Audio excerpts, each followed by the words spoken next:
안녕하세요. 오늘은 인생의 창조 공식이란 주제로 말씀을 드려볼까 합니다.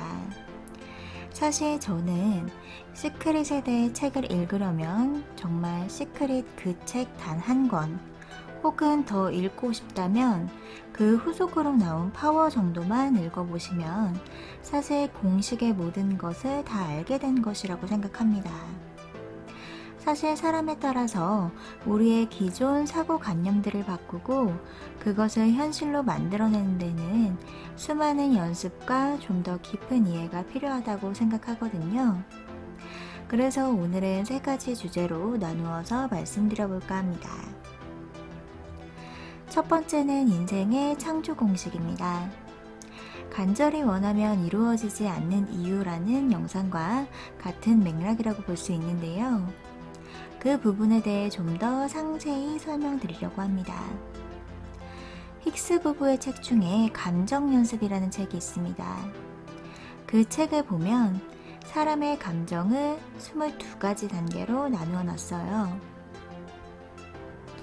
우리는 나에게 벌어진 어떤 장면이나 어떤 상황, 내가 계속 떠올리게 되는 어떤 사실을 생각했을 때 22가지 중 어떤 감정을 느끼게 되고 그 감정이 파동이라는 거죠.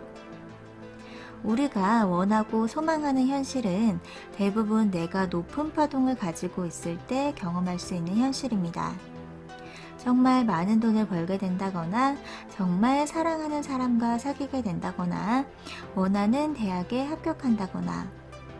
그런데 우리는 그런 파동을 가지고 있지 않은데 우리는 지금 막 불안함, 두려움을 느끼고 있으면서 높은 파동의 사람이 가질 수 있는 경험들을 갈망합니다. 그게 초보 시크릿터의 가장 큰 문제점이에요. 시크릿을 거짓말이라고 생각하고 떠나게 되는 이유이기도 하죠. 이런 상황을 좀 더 이해하기 쉽게 설명해 보자면 파동을 돈이라고 가정해 본다면 우리는 감정의 마이너스 단계에 있으면서 즉 막 빚지고 당장 거리에 나앉게 생긴 사람이 몇백억 가진 사람이 누릴 수 있는 걸 누리려고 한다는 거죠. 내가 원하는 현실을 창조하기 위한 창조의 룰은 딱 2가지입니다. 좋은 파동을 유지한다. 좋은 파동을 유지하기 위한 상황, 장면, 말, 생각, 에너지에 집중, 반복한다입니다. 항상 반복해서 말씀드리지만 심상화, 확언, 호호포노포노 다 내가 좋아하는 것들, 이루어졌으면 하는 상황, 현실에 집중해서 좋은 파동을 발생시키기 위한 겁니다. 어떤 방법이 제일 좋아요? 라고 묻는다면 내가 그 행동을 하고 있을 때 가장 기분이 좋고 이루어질 것 같은 혹은 이루어지지 않아도 상관없이 난 행복해 라는 기분이 들게 하는 방법이 자신에게 있어서 최고인 겁니다.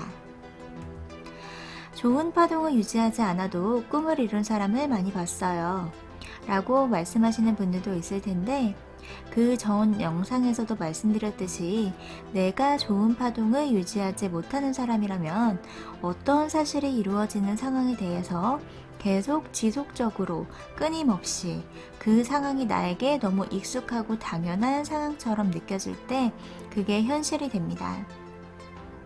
근데 그런 방법으로 이룬 분들이 말씀하시는 문제점은 그게 이루어져도 그 사람은 높은 파동을 의도적으로 느끼는 방법을 모르기 때문에 기쁜 건 순간이고 또 계속 안 좋은 파동을 내보낸다는 거죠. 우리가 엄청난 부자가 된다면 행복할 것 같지만 사실 부자들이 마냥 맨날 행복해 보이던가요? 아닙니다. 결국 부자가 된 상황에서도 내 파동을 관리하지 못하면 나는 불행합니다. 결국 우리가 원하는 걸 이루면서 행복하게 살 수 있는 방법은 지속적으로 내가 좋은 파동을 내보내는 겁니다. 2번째, 저의 소소한 경험담에 대해 말씀드릴까 합니다. 제가 고등학교 시절에 학교를 굉장히 먼 곳으로 다녔는데 아침마다 그 밀리는 교통과 늦으면 체벌이 굉장히 심했거든요. 그 체벌에 대한 두려움과 아무튼 그 상황 자체가 너무 저에게 스트레스였어요. 그런데 제가 처음 시크릿 책을 그때쯤에 처음 읽고 실험을 해보기로 한 거죠. 그날도 여느 때와 같이 차가 무지 막히고 밀리는 상황이었습니다. 정말 지각이 확실한 상황이었어요. 그래서 시크릿에서 말한 대로 저는 무조건 감사함과 기분 좋은 감정에 집중해 보기로 합니다. 그리고 거의 한 20분 정도 늦은 상황에 교실로 들어갔는데 이제 굉장히 조용한 교실에서 담임 선생님이 그냥 책을 읽고 계시더라고요. 원래는 늦은 사람을 반장이 체크해서 번호를 칠판에 적어 놓거든요. 그리고 아침 조회가 끝나면 체벌을 받게 되는데 그날은 담임 선생님이 아침 조회 후에 그냥 가버리셨습니다. 어리둥절해서 반장한테 물어보니 제 번호를 적어놨는데 담임 선생님이 그냥 지우셨다고 하더라고요. 반장도 어리둥절해 있었습니다. 그래서 그렇게 그냥 체벌을 받지 않고 지나갔고 저는 아직도 제가 그날 체벌을 받지 않은 이유를 모르는데 이제는 제가 지속적으로 내보냈던 좋은 파동이 체벌을 받는 현실과 공명하지 않았기 때문에 그런 일이 발생한 거라는 것을 알죠. 또 제가 고등학교 시절 굉장히 매력적인 친구가 있었어요. 정말 모든 친구들과 친하게 지낼 수 있고 저도 그 친구와 너무 친해지고 싶었었고 정말 이유를 알 수 없게 잘해주고 싶고 매력적인 친구였습니다.